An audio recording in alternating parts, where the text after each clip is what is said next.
sales guy should someone who runs their own band, what should they do? But also, like, what's good advice? What good sales guy advice can you give to someone running their own band? Sorry. I'm not in love with that terminology. Because I feel like door-to-door sales guy, you just sell them stuff. What are you selling this month? This thing that they sent me, it's great. And right? I think if you just flip that and think, what 5 things could I do this month?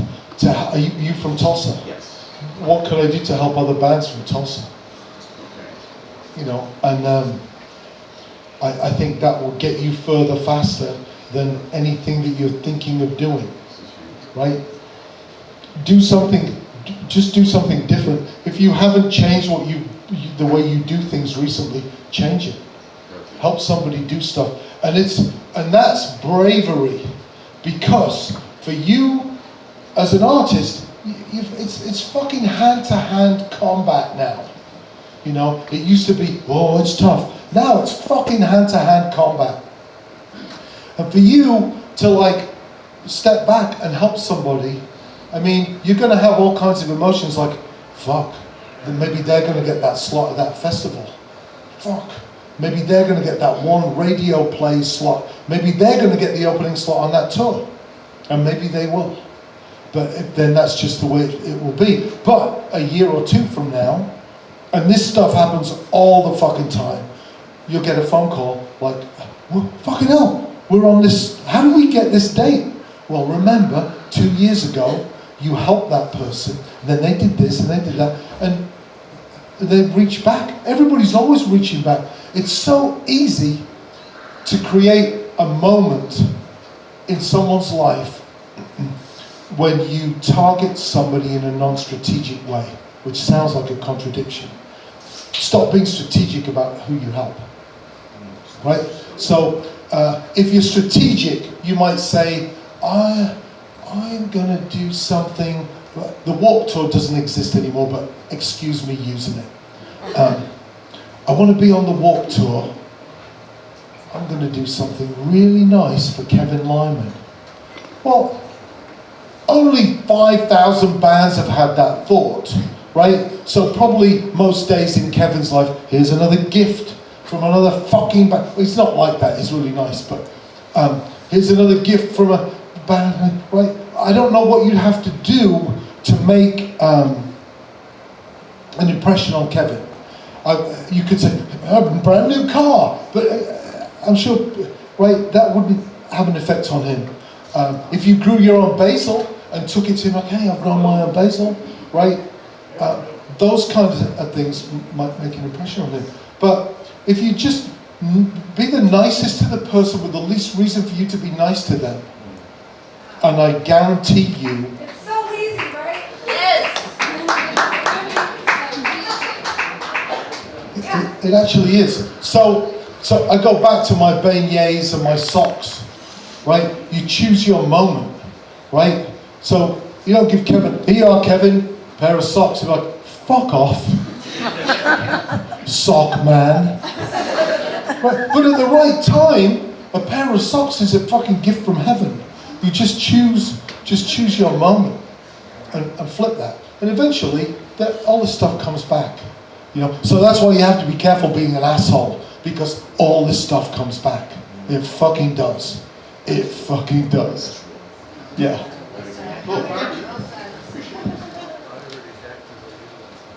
Could I try to tie together soup, chicken wire, toilet paper, spreadsheets, the music business? Yes. Go ahead. Socks. So in socks, you're being an asshole. Invisible in the 90s, wax tracks, all the stuff that as a Chicago suburb kid I was way into. Would drive the hour into the city to buy records and the like. And a really strong, for lack of a less crass word, brand. And it was immediately recognizable, and the artists on those labels I would buy records because they were on Invisible, or because they were being put out by certain people.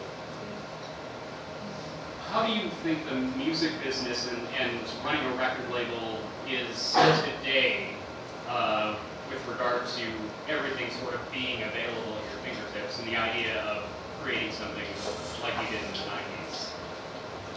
Chicken wire, spreadsheets, toilet paper. Oh, thanks for that question. How? Well, but everything isn't available. Well, yes. So, I mean, I think that touring, although some bands are touring all the time now, but touring creates a scarcity. Time and experience is scarce. So we're just dealing a different drug. It's not, you're not just trying to find the music's there. Maybe, we were talking about this a little bit with Pigface. There's a guy in Pigface, Bob Dog, the guitarist, and if somebody says to him, oh God, we're going to do Tapeworm, the next question is, well, which fucking version? Because the band's 27 years old and there's been like 500 different versions of the band. And Bob Dog will say, it's a close call between the 94 Ogre version and the 2001 sitar tabla. Like, he's an archivist, and to me, immediately, there's a value in him providing a roadmap to people, right? Like, it's treacherous terrain following Pigface, because if you listen to the wrong 5 albums, or the wrong 5 songs, you might never listen to Pigface again. Right? So there's a way. We used to reach out to people with the music that we put out through the labels and the artwork and the expressions of the first Invisible album in a shopping bag. Like, this is different. Fuck off, you know. And I think we're still the constant of the music business is differentiation and connection. And so if you can do that, so it doesn't matter what's happening, it's all digital, except now it's vinyl, except vinyl was shipped, it was digital. Whatever the medium is, whatever the landscape is, understand it and then do something different. Understand it though, there are people who just refuse to look at new platforms or new ways of expression. But I think it's constant. I think it's still relationships. And the more I talk to people, one thing I didn't budget for, apart from 3 bass players and whatever else is happening, and toilet roll cannons, I didn't budget my time or my emotional resources on this tour. And that completely blindsided me that after 14 years, here's someone like, hey, 24 years ago, you played a bowling alley, and I remember the fucking show. I'm like, oh, Godhead opened up, and they were covered in white face paint. Yeah, oh fuck, and these conversations that it's important to let people have and to listen to them. And there was a guy yesterday who clearly he said that he wanted to shake my hand and say hello because his brother would have wanted it. And I understood immediately his brother's no longer around. And so you're having these massively heavy emotional conversations right before going on stage. And it's impossible to then go on stage and dial it in, because there's so many other reasons to perform. So you eventually get to what music is actually about, which is this connection. And that feeling that is not to do with succeeding and trampling on the heads of other people. It's about lifting everybody up.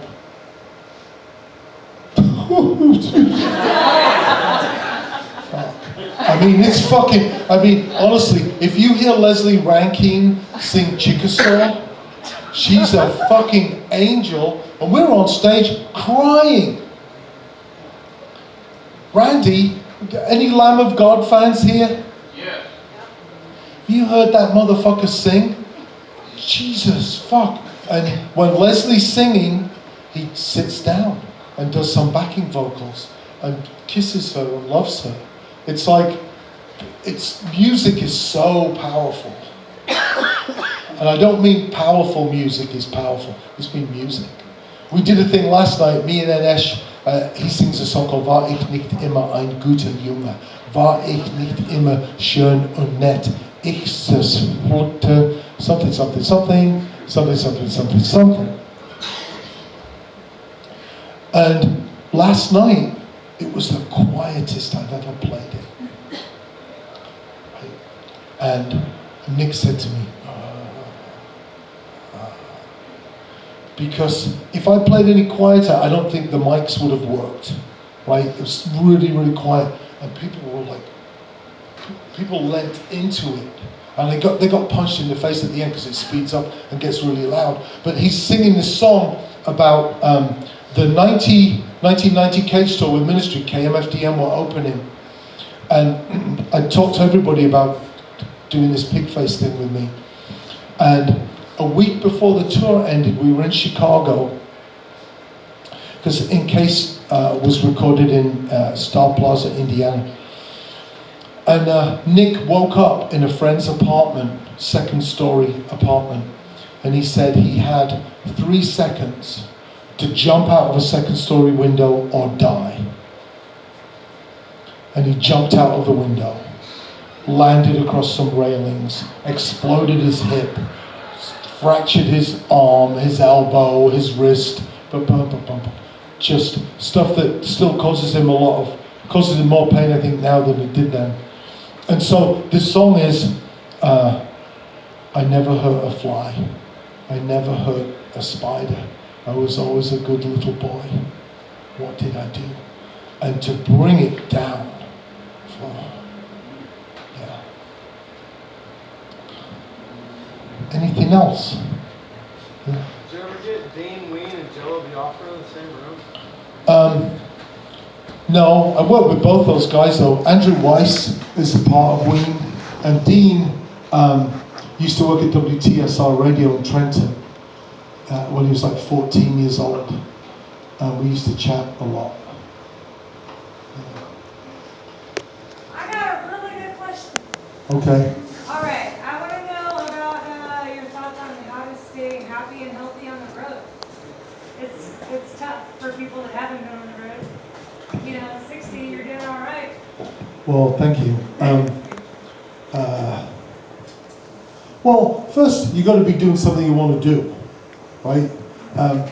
So I stopped drinking in January, dropped a bunch of weight, started working with a trainer because I knew I'd be hit with all this other stuff, financial, emotional, and anything you can take care of before you go on the road, you better fucking do that, you know? Because there'll be plenty you didn't think of coming at you. Anything that's left undone when a tour starts will still be undone at the end of a tour. It's just a foolhardy mission. I'll do that. We've got a day off on the Wednesday. No, you don't. You have diarrhea on Wednesday, and you're shitting in a bucket, and puking in a sink. So do that. Be prepared, right? Be prepared for as much as you can. We try and have everybody rehearse on their own. So when you come together, when we come to, it's $1,000 a day for us to rehearse because there's so many people and so much equipment. So it turns into a thing.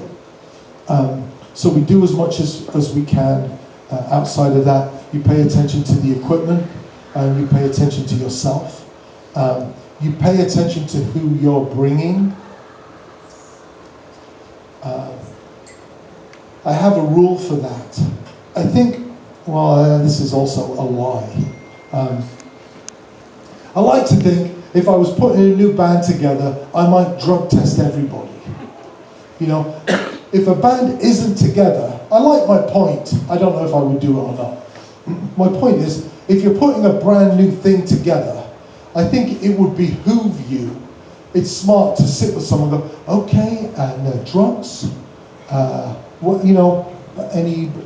right? I want to know who I'm investing my time and energy with. I think once you're in a band with somebody, you work with them and you help them through whatever's going on with them. But I think you need to be careful about the energy that you surround yourself with. Had a beautiful experience with Wendy Day.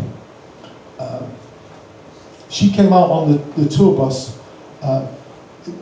It's really expensive to have Wendy come and speak because people love her.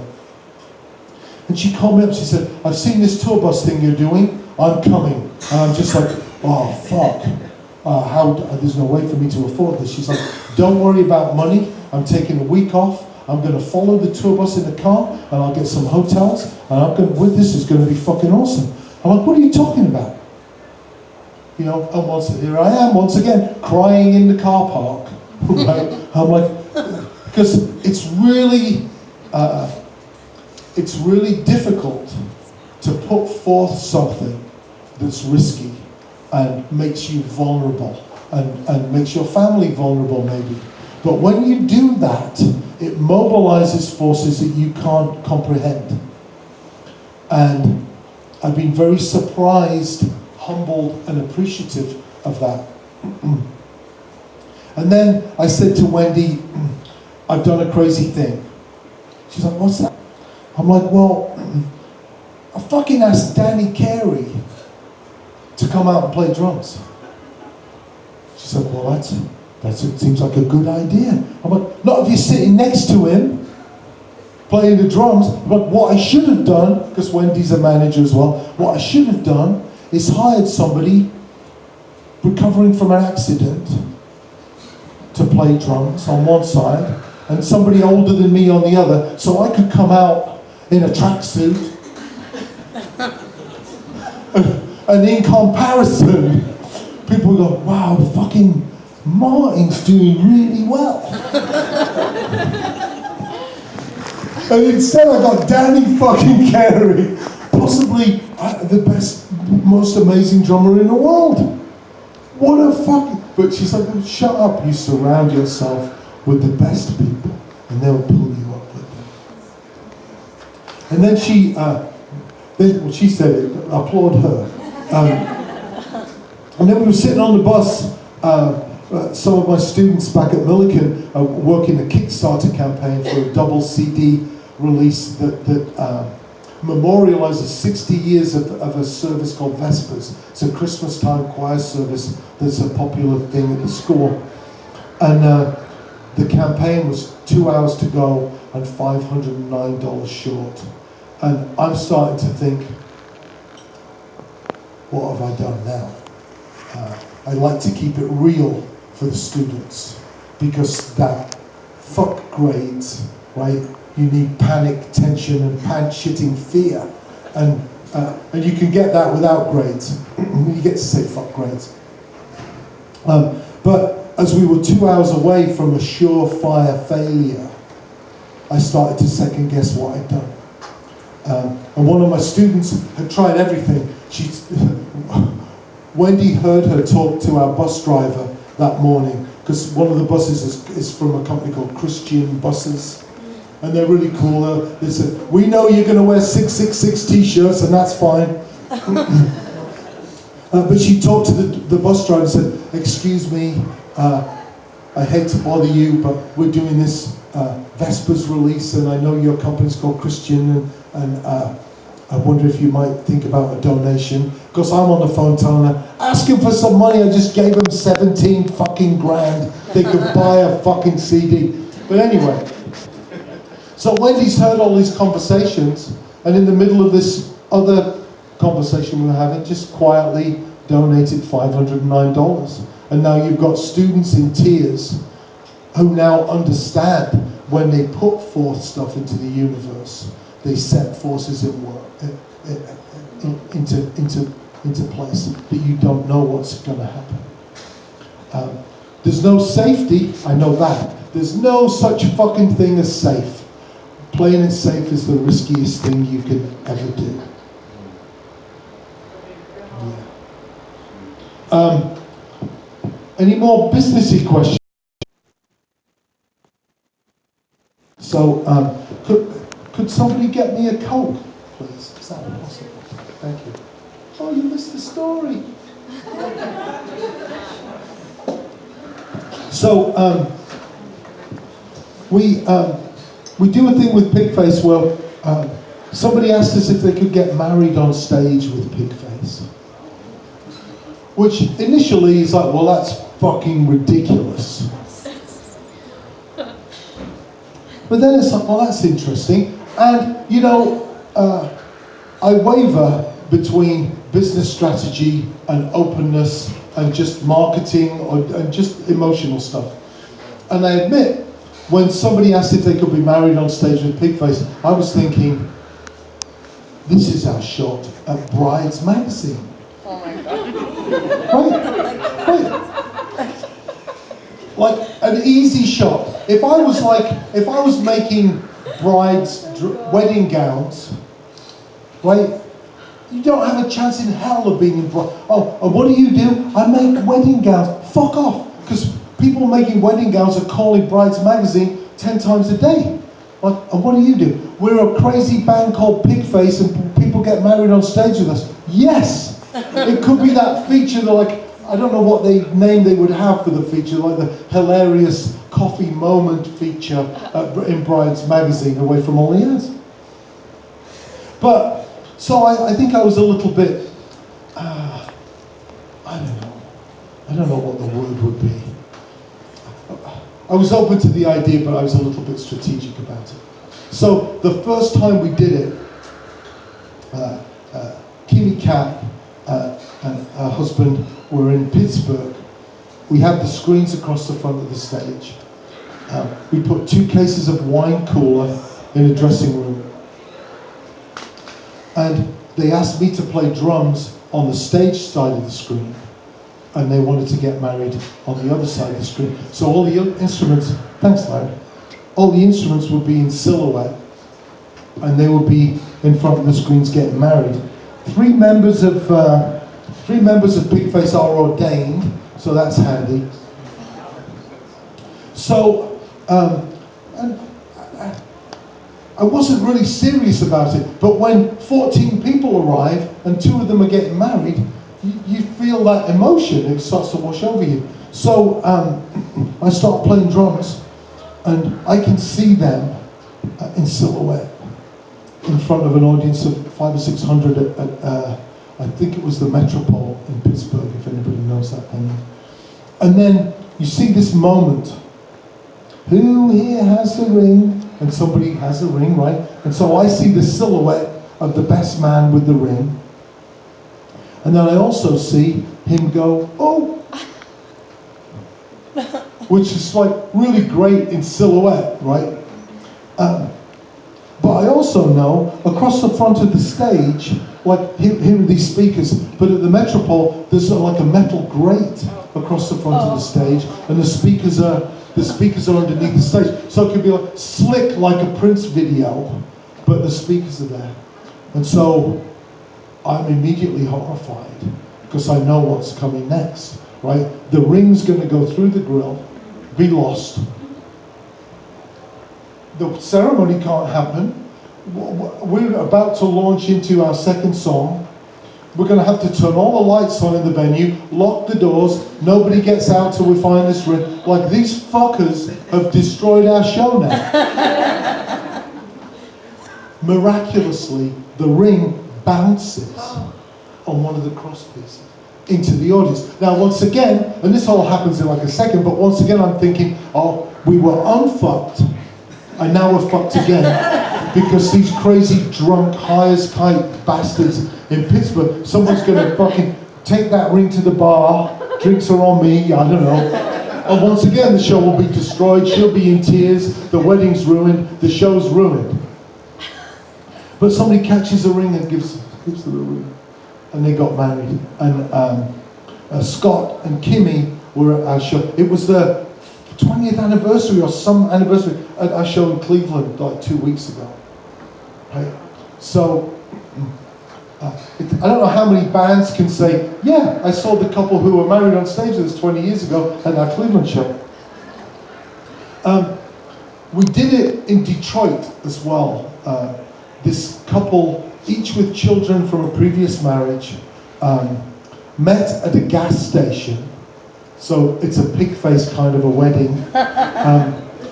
He made her a mixtape, and they had, I think, all 7 of their children at this ceremony, which is pretty great. And she just cried she cried for 3 hours.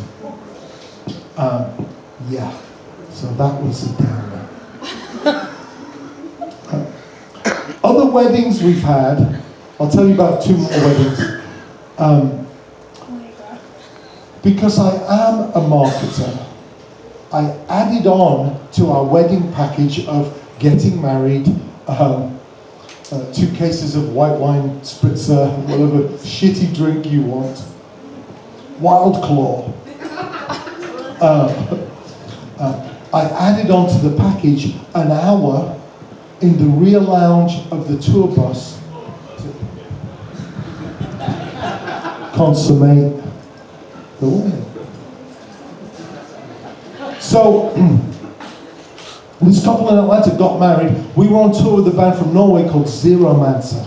Yes. And the keyboard player, we're 5 songs in, that this keyboard player comes crawling onto the stage and he's pulling up my pants right by my floor tom-tom. Dangerous place to be, actually.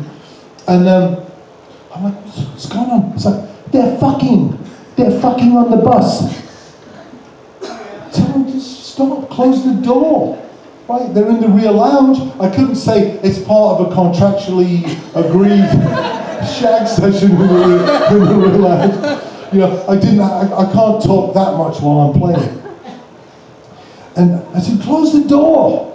Close the door. And he's like, we have closed door. They keep opening the door and they're fucking everywhere on the bus. And my last 2 weddings ago was my favorite. Cliff Seeloff and his wife couldn't find a venue to bless their union. So he documented one of our tours and asked if he could get married at the end of it. And the tradition in their religion was that the bride would walk to the altar on a carpet of red rose petals. So there was a box, much like the empty pizza boxes over there. These shallow boxes filled with red rose petals. And we were at the Metro in Chicago. It was the last night of the tour, and we go upstairs and we're on stage, and the screens are up, and I'm starting to play the beat, and everybody's like this, and the bride is standing there, and they're like, oh, they forgot the petals. So I screamed to my drum tech, Jim, petals, the petals. I think that's the end of it. Then I'm over here, and I look up to see Jim going over the late, great Paul Raven, bass player with Ministry and Killing Joke, and he's unplugging Paul's pedals. And Raven is like, plays bass with a quarter, it's the Metro, here we fucking go, it's about to fucking go off, and here's this, one of the techs just unplugging everything. So he's like, fuck, he just starts kicking the shit out of Jim, and Jim's like, fuck, he's just trying to help, So, and I'm like, Jim, petals. So he goes over to Christoph, the guitarist from Bile, who, it's not necessarily a bad thing to unplug him because he's out of tune most of the time. And he does the same to Christoph, who just starts fucking kicking it. Fuck. On stage in the Metro, sold out crowd. I'm like, Jim. And he comes over, he's like, fucking hurt, he's been kicked to shit. I'm like, petals.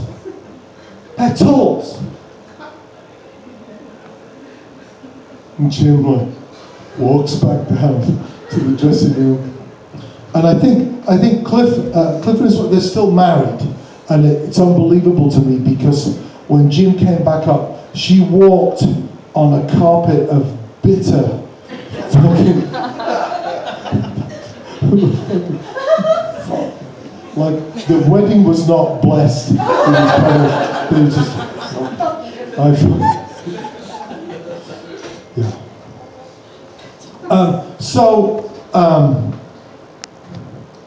If you have any more questions for me, I'm happy to answer them. Like anything, we're in the middle of a $120,000 enterprise, right? If you want to get married on stage with Pigface and you got $5,000, I'd like it. If you were just laid off yesterday and you love your wife and something's happened, nothing. It's that, you know. And we don't require any physical evidence, means testing before the wedding. I mean, it's just on whoever wants to do that. You know, we've got this really great thing actually that I should tell you about.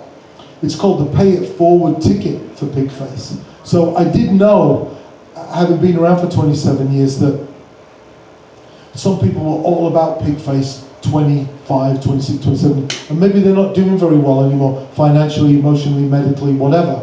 So, and some people really are. Some people are flying in for gigs. And so we created the Pay It Forward ticket, where if things are going good for you, you can buy a ticket for somebody else.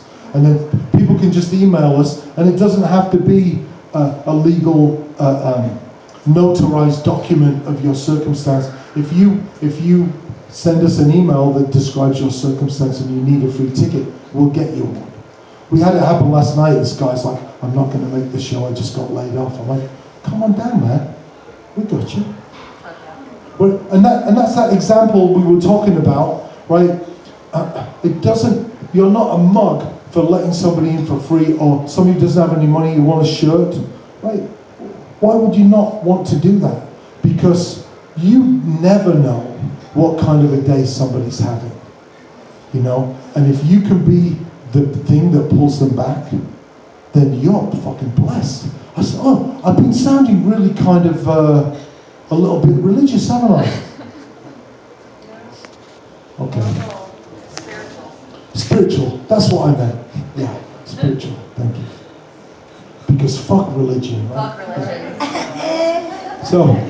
So I always try and be that.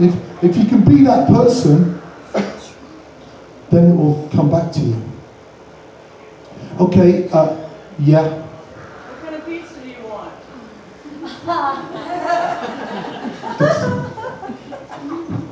That's really kind of you, but thank you, but I'm fine. I'm fine.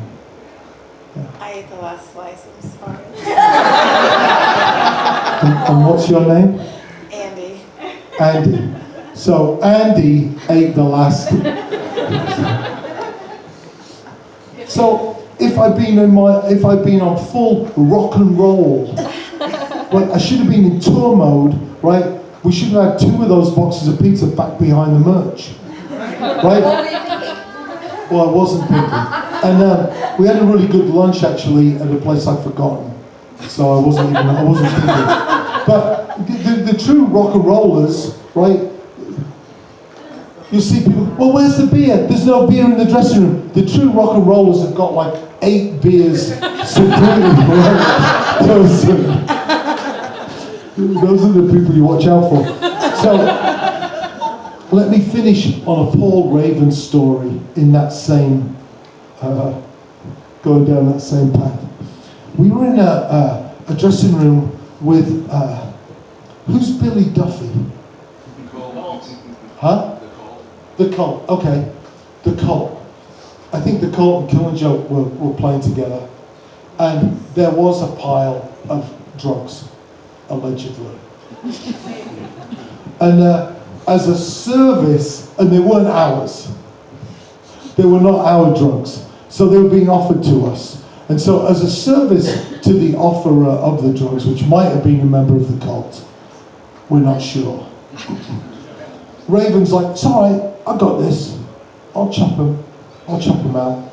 And he proceeds with his laminated tour pass to do the most extensive, comprehensive chopping out of drugs ever. Like, whereas I might spend a minute and a half, I don't know how long you would spend chopping out. lines of cocaine.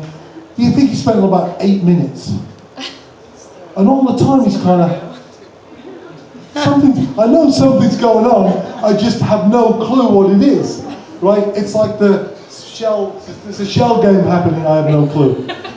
And so we do some drugs, and I'm like, okay, we leave the dressing room, and he shows me his pass, which he slit down one side. So every time a tiny amount of cocaine was pushed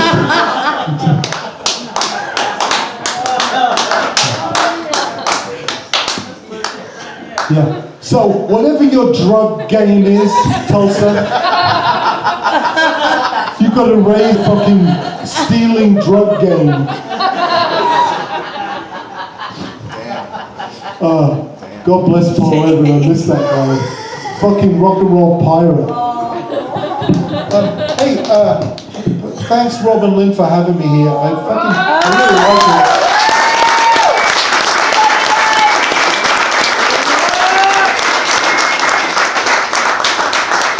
And thank you for being so nice. I really enjoyed it.